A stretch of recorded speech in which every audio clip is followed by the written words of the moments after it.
Pour être régulièrement informé de la publication de nouvelles vidéos, abonnez-vous à notre chaîne YouTube Postervision.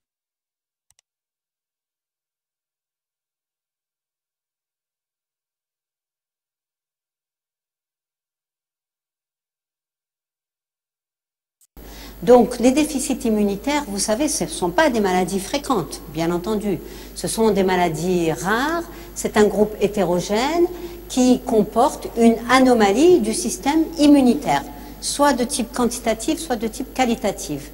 La fréquence, la prévalence de ces déficits immunitaires, ça oscille selon les diagnostics entre 1 sur 5000 et 1 sur 200 000. Ces déficits immunitaires sont dus à des mutations de gènes codant pour des molécules qui sont essentielles pour le fonctionnement du système immunitaire.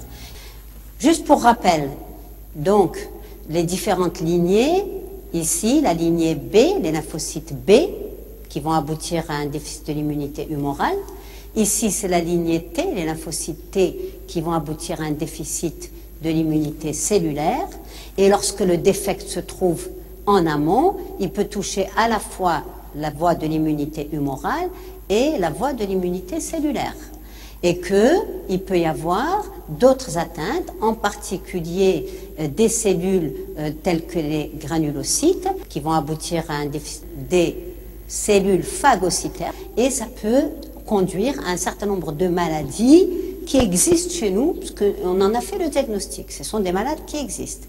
Alors, on peut dire qu'on peut, grosso modo, dans les principaux déficits immunitaires que l'on rencontre, donc soit uniquement des lymphocytes, des déficits de l'immunité humorale, c'est-à-dire c'est la maturation du lymphocyte B qui ne va pas se faire normalement et il ne va pas y avoir de production d'immunoglobulines.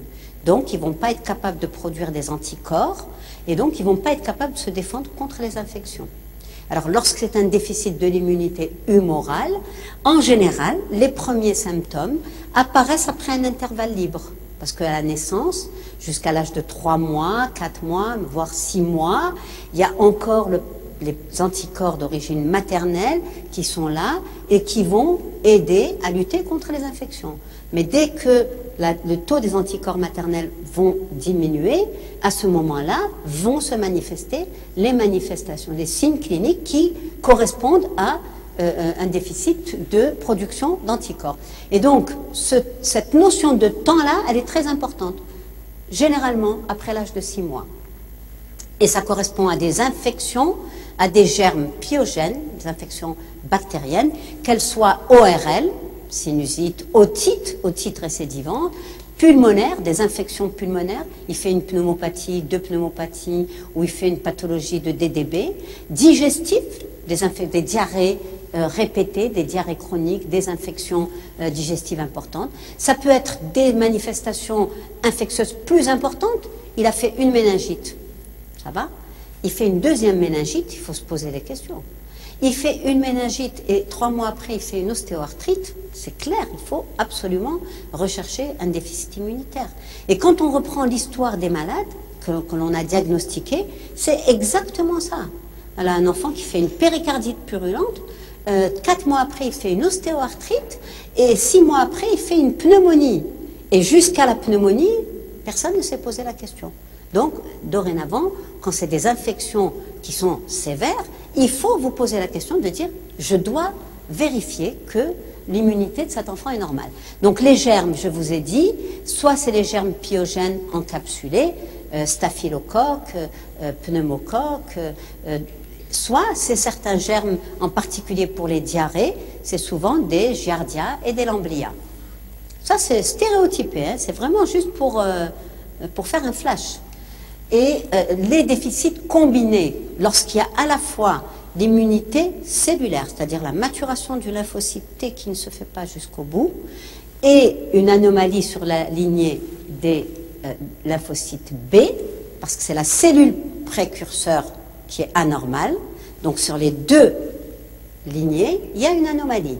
On les appelle les déficits immunitaires combinés. Ici, dans les déficits immunitaires combinés, généralement, étant donné que le lymphocyte T ne fonctionne pas, les symptômes ils apparaissent précocement, c'est pas après l'âge de 6 mois.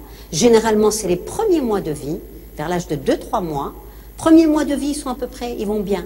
Et à partir du premier mois de vie, ils commencent à développer leurs symptômes. Donc non seulement il y a tous les inconvénients de l'absence de production d'anticorps, mais il y a également absence de l'immunité cellulaire.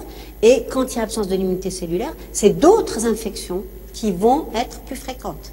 Et ça sera en particulier des infections à germes particuliers comme le pneumocystis, ça sera des infections fungiques, ce sont des enfants qui font des candidoses. Quand vous voyez un nourrisson qui a une candidose, qui traîne des semaines, des mois, etc., et qui est associé à une diarrhée, vous devez vous poser la question, est-ce que ce nourrisson, il n'a pas un déficit immunitaire? Et enfin, il y a en plus donc une diarrhée, là encore, un retard staturopondéral, etc. Et enfin, lorsqu'il s'agit d'une anomalie des cellules phagocytaires, c'est-à-dire c'est le polynucléaire qui ne fonctionne pas bien, soit parce qu'il est en nombre insuffisant, soit parce que ses fonctions de polynucléaire, de phagocytose, etc., il n'est pas capable de les faire. Donc, on va avoir des infections, là encore, qui vont se révéler sur différents organes cibles, la peau, les poumons, des abcès profonds, des germes particuliers comme le candida, etc. Et enfin, les déficits en complément, on les oublie souvent, et quand même dans des infections à pyogènes répétées, il faut aussi penser aux déficits en complément.